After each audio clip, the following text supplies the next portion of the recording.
Hello നമസ്കാരം. നമ്മൾ പുതിയ വീഡിയോയിലേക്ക് എല്ലാവർക്കും സ്വാഗതം. റിവ്യൂസ് ഇഷ്ടപ്പെടുകയാണെങ്കിൽ സബ്സ്ക്രൈബ് ചെയ്യാൻ മറക്കല്ലേ.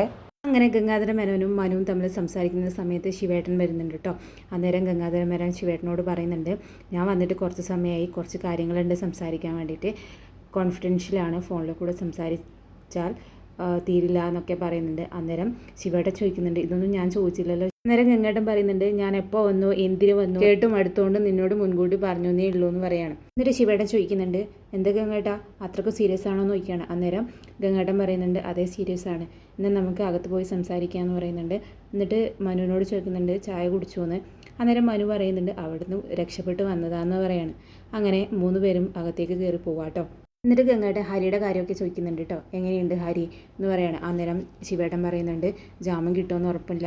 അന്നേരം മനു ചോദിക്കുന്നുണ്ട്, ജാമ്യം കിട്ടുമോ അച്ഛാന്ന്. അന്നേരം ശിവേട്ടൻ പറയുന്നുണ്ട്, അറിയില്ല, ശരണേരെ മൊഴി പോലെ ഇരിക്കും, പ്രായപൂർത്തിയാകുന്നതിന് മുന്നേ ഹരി അവളെ ഉപദ്രവിച്ചില്ല എന്ന് അവൾ പറഞ്ഞാൽ അവന് ജാമ്യം കിട്ടുമെന്ന് പറയാണ്.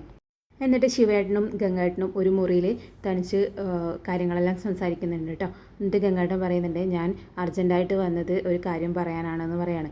എന്നിട്ട് പറയുന്നുണ്ട്, ഇന്നലെ കുനൂരേക്ക് എന്നെ കാണാൻ വേണ്ടിയിട്ട് ബാലചന്ദ്രൻ വന്നിട്ടുണ്ടായിരുന്നു, അത് സ്റ്റാലിൻ ജോസഫിൻ്റെ അഡ്രസ്സ് തേടിയായിരുന്നു എന്ന് പറയാണ്. അലീനയെ സ്വന്തം അച്ഛനെ ഏൽപ്പിക്കാനാണ് അയാളുടെ തീരുമാനം എന്ന് പറയണം. അന്നേരം ഗംഗേട്ടൻ പറയുന്നുണ്ട്, അത് നല്ലതല്ലേ ഗംഗേട്ടാ. അന്നേരം പറയുന്നുണ്ട്, ഒറ്റ നോട്ടത്തിൽ നോക്കുമ്പോൾ അത് നല്ലതാണ്, പക്ഷേങ്കിൽ അതിന് ബാക്കിൽ കുറേ കാര്യങ്ങളുണ്ട് എന്ന് പറയാണ്. എന്നിട്ട് ശിവേട്ടൻ പറയുന്നുണ്ട്, ബാലചന്ദ്രന് വേറെ ഉദ്ദേശമൊന്നും കാണില്ലല്ലോ, നല്ല ഉദ്ദേശത്തോടെ ആയിരിക്കില്ലേ അവളെ സ്റ്റാലിനെ ഏൽപ്പിക്കാൻ വേണ്ടിയിട്ട് ശ്രമിക്കുന്നതെന്ന് പറയാണ്. അന്നേരം ഗംഗേട്ടൻ പറയുന്നുണ്ട്, ബാലേന്ദ്രൻ്റെ നല്ല ഉദ്ദേശമായിരിക്കും, പക്ഷേങ്കിൽ എങ്ങനെ കാണും, പിന്നെ സ്റ്റാലിൻ അന്വേഷിച്ച് ഇങ്ങോട്ട് വരും, വൈജയന്തി എവിടെയെന്ന് അന്വേഷിക്കും, പണ്ടത്തെ കാര്യങ്ങളെല്ലാം ചെകഞ്ഞെടുക്കും, കേസിന് വരെ പോകും. ശിവൻ പറയുന്നുണ്ട്, ഗംഗേട്ടൻ പറയുന്ന കേട്ടിട്ട് ഇത് കുറച്ച് കോംപ്ലിക്കേറ്റഡ് ആണെന്ന് തോന്നല്ലോ എന്ന് പറയാണ്. അന്നേരം ഗംഗേട്ടൻ പറയുന്നുണ്ട്, നമ്മൾ എല്ലാ ഭാഗവും ചിന്തിക്കണ്ടേ ശിവ. എന്നിട്ട് ശിവേട്ടൻ പറയുന്നുണ്ട്, നമ്മളെ കയ്യിൽ നിന്ന് എല്ലാം കൈവിട്ട് പോയില്ലേ ഗംഗേട്ട, ഇനിയിപ്പോൾ ബാലചന്ദ്രൻ ഇന്നോ നാളെയായിട്ട് സ്റ്റാലിനെ കാണാൻ പോകും, നമ്മൾ എന്ത് ചെയ്യാമെന്ന് പറയാണ്. അന്നേരം ഗംഗേട്ടൻ പറയുന്നുണ്ട്, ശിവൻ ഒന്ന് ബാലചന്ദ്രനെ വിളിക്കുകയെന്ന് പറയാണ്. അന്നേരം ശിവേട്ടൻ പറയുന്നുണ്ട്, ഞാൻ വിളിച്ചിട്ട് എന്ത് പറയാനാ, സ്റ്റാലിനെ കാണണ്ടെന്ന് പറയുമോ. അന്നേരം ഗംഗേട്ടൻ പറയുന്നുണ്ട്, അയാൾക്ക് സ്വീകാര്യമായ ഒരു കാര്യം മുന്നോട്ട് വെക്കണം എന്ന് പറയാണ്. അന്നേരം ശിവേട്ടൻ പറയുന്നുണ്ട്, അയാൾക്ക് സ്വീകാര്യമായ ഒരു കാര്യമുള്ളൂ, അലീനയെ ആ വീട്ടിൽ നിർത്തണം എന്നുള്ളത്. അന്നേരം ഗംഗേട്ടൻ പറയുന്നുണ്ട്, അത് വൈജയന്തി സമ്മതിക്കുമോ. എന്നിട്ട് ശിവേട്ടൻ പറയുന്നുണ്ട്, ഒരു രക്ഷയില്ല ഗംഗേട്ട, നമുക്ക് അവളെ ഇവിടെ നിന്ന് കൊന്നിട്ട് അവിടെ കൊണ്ടിടണം, അതേ നടക്കുമെന്ന് പറയണം. അന്നേരം ഗംഗേട്ടൻ പറയുന്നുണ്ട്, നമുക്ക് ഇടവും വലവും നിന്ന് അവളെ കവളത്ത് 2 എണ്ണം പൊട്ടിച്ചിട്ട് ഇറങ്ങിപ്പോന്ന് പറഞ്ഞാൽ അവൾ പോകത്തില്ലേ എന്ന് പറയണം. അന്നേരം ശിവേട്ടൻ പറയുന്നുണ്ട്, ഇവിടുന്ന് പോകുമായിരിക്കും, പിന്നെ അവിടെ ഒരു വാടക വീട് എടുത്തിട്ടുണ്ടല്ലോ അഡ്വാൻസ് കൊടുത്തിട്ട്, അവിടേക്ക് പോകുമെന്ന് പറയാണ്. എന്നിട്ട് ഗംഗേട്ടൻ പറയുന്നുണ്ട്, നമുക്കൊന്ന് വൈജിയോട് സംസാരിച്ച് നോക്കാം, എന്നിട്ട് നമുക്ക് ബാലേന്ദ്രനെ വിളിക്കാമെന്ന് പറയാണ്. എന്നിട്ട് ഗംഗേട്ടൻ പറയാണ്, നമുക്കൊന്ന് ശ്രമിച്ച് നോക്കാം എന്ന് പറഞ്ഞിട്ട് 2 പേരും വൈജിയുടെ അടുത്ത് പോവാട്ടോ. അങ്ങനെ അവർ രണ്ടാളും വാതിൽ മുട്ടുന്ന സമയത്ത് വൈജയന്തി വാതിൽ തുറക്കുന്നുണ്ട് കേട്ടോ. എന്നിട്ട് ഗംഗേട്ടൻ പറയുന്നുണ്ട്, ഞങ്ങൾക്ക് കുറച്ച് സംസാരിക്കണം നിന്നോട് എന്ന് പറയണേ. അന്നേരം വൈജ പറയുന്നുണ്ട്, എനിക്കറിയാം ഗംഗേട്ടൻ എന്തിനാണ് ഇവിടെ വന്നതെന്ന്.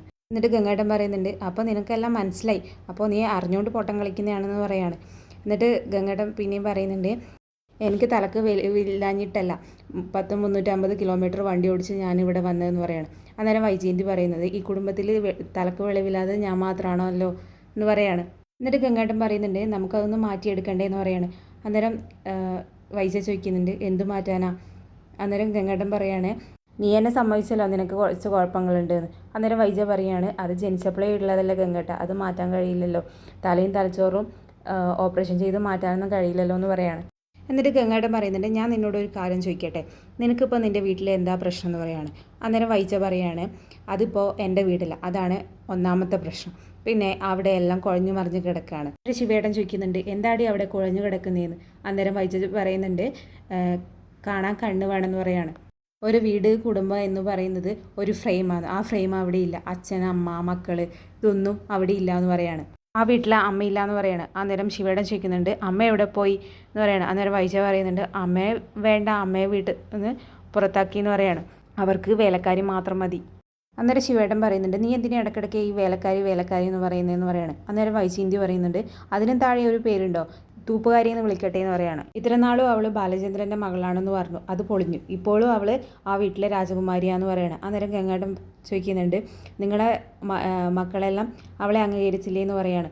അന്നേരം വൈജ പറയുന്നുണ്ട് കണ്ണും കൈയും കാണിച്ച് അവരെ മയക്കിയതല്ലേ അവള്. എന്നിട്ട് ഗംഗാട്ടൻ പറയുന്നുണ്ട് വൈജയെ ഞാൻ നിന്നോട് ഒരു കാര്യം പറയാം. അലീന കടപ്പാട്ടൂർ വീട്ടിൽ നിന്ന് പോയാൽ പിന്നെ നിനക്ക് നിൻ്റെ കുടുംബം പിടികിട്ടാത്ത അവസ്ഥയാവും എന്ന് പറയാണ്. അന്നേരം വൈജ പറയുന്നുണ്ട് തുമ്മിയാ തെറിക്കുന്ന മൂക്കാണെങ്കിലും അങ്ങ് തെറിച്ച് പോട്ടേ ഗംഗേട്ടാന്ന് പറയാണ്. കൃഷ്ണമോൾ ഒഴിച്ച് ബാക്കി 2 പേർക്കും പ്രായപൂർത്തിയായി. അവർക്ക് വേണ്ടിയാണ് ഞാൻ ജീവിച്ചത്. ഇനി എനിക്ക് വേണ്ടി ഞാൻ ജീവിക്കട്ടെ എന്ന് പറയാണ്. അന്നേരം ഗംഗേട്ടൻ പറയുന്നുണ്ട് ഇത്ര നാളും നീ അങ്ങനെ തന്നെയല്ലേ ജീവിച്ചത്? നീ ആരെങ്കിലും സ്നേഹിച്ചോ? ബാലചന്ദ്രനെ സ്നേഹിച്ചോ? നിൻ്റെ മക്കളെ സ്നേഹിച്ചോ? നീ ഒരാളെ മാത്രമേ ഈ ലോകത്ത് നീ സ്നേഹിച്ചിട്ടുള്ളൂ, അത് നിന്നെ മാത്രമാണെന്ന് പറയാണ്. എൻ്റെ ഗംഗേട്ടൻ പറയുന്നുണ്ട് നീ അലീനേനെ ഇറക്കി വിട്ടിട്ട് നിനക്ക് 3 മാസം തേക്കാൻ ആ വീട്ടിൽ കഴിയില്ല, നിനക്ക് അവിടെ ജീവിക്കാൻ പറ്റില്ല എന്ന് പറയാണ്. അന്നേരം വൈജ പറയുന്നുണ്ട് വേണ്ട, അവളെ അവിടെ വീട്ടിൽ നിന്ന് ഇറക്കി വിട്ടാൽ മതി, അത്രേ എനിക്ക് വേണ്ട, അത് കഴിഞ്ഞാൽ എന്ത് സംഭവിച്ചാലും ഞാൻ സഹിച്ചോളാം എന്ന് പറയാണ്.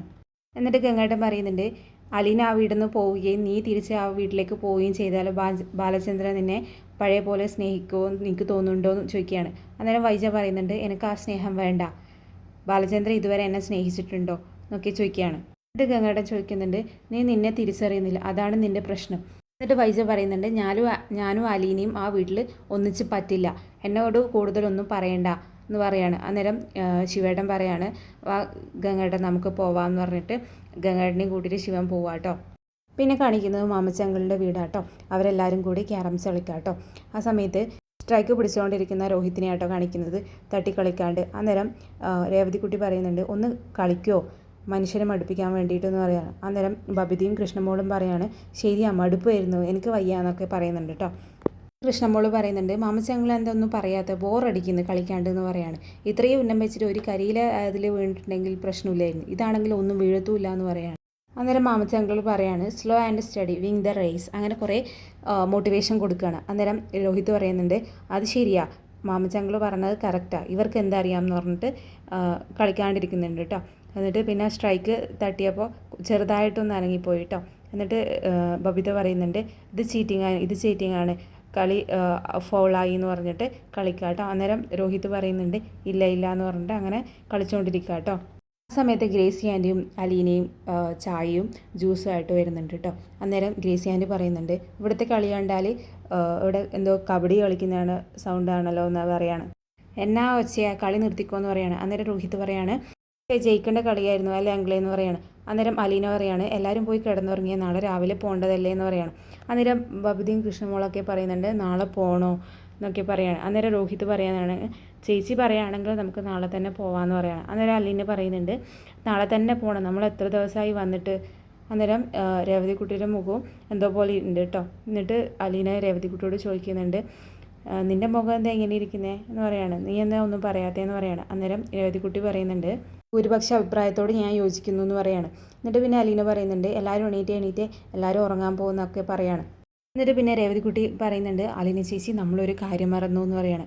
അന്നേരം അലീന ചോദിക്കുന്നുണ്ട് എന്താടിന്ന് ചോദിക്കുകയാണ്. അന്നേരം രേവതിക്കുട്ടി പറയുന്നുണ്ട് ചിന്നുമോളെ സ്പോൺസർ ചെയ്യുന്ന കാര്യം എന്ന് പറയാണ്. അന്നേരം അലീന പറയുന്നുണ്ട് അതൊന്നും നടക്കുന്ന കാര്യമല്ല. രേവതിക്കുട്ടി പറയുന്നുണ്ട് അതൊക്കെ നടക്കുന്നേ, അങ്കിളും ആൻറ്റിയും നമ്മളെ കൂടെ നിൽക്കുമല്ലേ എന്ന് പറയാണ്. അന്നേരം ഗ്രേസി ആൻറ്റി പറയുന്നുണ്ട് നമ്മളെങ്ങനെയാണ് കാര്യങ്ങളൊന്നും അറിയാണ്ട് എന്ന് പറയാണ്. അന്നേരം രേവതിക്കുട്ടി പറയുന്നുണ്ട് അന്ന് ആൻറ്റി അവിടുന്ന് പറഞ്ഞില്ലേ ചിന്നുമോളെ നമുക്ക് വിട്ടുകൊടുക്കാൻ പറ്റില്ല എന്നൊക്കെ പറഞ്ഞില്ലേ എന്ന് പറയാണ്. അന്നേരം ഗ്രേസി ആൻറ്റി പറയാണ് ഞങ്ങളന്ന് പറഞ്ഞിരുന്നു, മാമച്ചായ എന്ത് പറയുന്നു എന്ന് ചോദിക്കുകയാണ്. അന്നേരം മാമച്ചാങ്കൾ പറയുന്നുണ്ട് അത് ആലോചിക്കാവുന്ന കാര്യമാണ്. രേവതി എന്നിട്ട് അലീനയോട് പറയുന്നുണ്ട് ചേച്ചി വിളിച്ചിട്ട് മദർ സുപ്പീരിയറിനോട് പറ ആ ഊർമിളക്ക് ചിന്നുമോളെ വിട്ടുകൊടുക്കണ്ടെന്ന് പറയാമെന്ന് പറയാണ്. അന്നേരം അലീന പറയുന്നുണ്ട് നീ പറഞ്ഞ കാര്യം ആദ്യം നടക്കുമെന്ന് നോക്കാം നമുക്ക്, എന്നിട്ട് നമുക്ക് ആലോചിക്കാമെന്ന് പറയാണ്. എന്നിട്ട് അലീന പറയുന്നുണ്ട് അപ്പോൾ എല്ലാവരും കിടക്കാൻ പോയിക്കും, നമുക്ക് നാളെ രാവിലെ തന്നെ ഇവിടുന്ന് പോകണം എന്ന് പറയാണ്. അങ്ങനെ അവരെല്ലാം കയ്യിലുണ്ടായ ജ്യൂസ് അവിടെ വെച്ചിട്ട് കിടക്കാൻ പോവാട്ടോ. അവർ പോയി കഴിഞ്ഞപ്പോൾ ഗ്രേസി ആൻറ്റി പറയാണ് പാവം പിള്ളേർ അവർക്ക് ഇവിടുന്ന് പോകണമെന്നേ ഇല്ല എന്ന് പറയാണ്. അന്നേരം അലീന പറയാണ് ഞാൻ അവിടുന്ന് പോകുന്നതിൻ്റെ വിഷമമൊന്ന്, പിന്നെ അച്ഛനും അമ്മയും തമ്മിലുള്ള പ്രശ്നം അതൊക്കെ മാറി വേറൊരു സാഹചര്യത്തിൽ വന്ന് സന്തോഷിച്ചതല്ലേ അതിൻ്റെ ആന്ന് പറയാണ്. ഒരു പ്രശ്നവും ചിന്തിക്കാതെ താമസിച്ചത് ആദ്യമായിട്ടാണെന്ന് പറയാണ് അലീന. അന്നേരം മാമച്ചങ്കിൾ പറയുന്നുണ്ട് അത് ശരിയാ, അതിൻ്റെ ഒരു സമാധാനം ആ പിള്ളേരുടെ മുഖത്തുണ്ട് എന്ന് പറയാണ്. ഗ്രേസി ആൻറ്റി പറയുന്നുണ്ട് എന്നാൽ നിങ്ങളും പോയി കിടക്കാൻ നോക്കിയെന്ന് പറഞ്ഞിട്ട് അങ്ങനെ അലീനയും രേവതിക്കുട്ടിയും കിടക്കാൻ പോവാട്ടോ.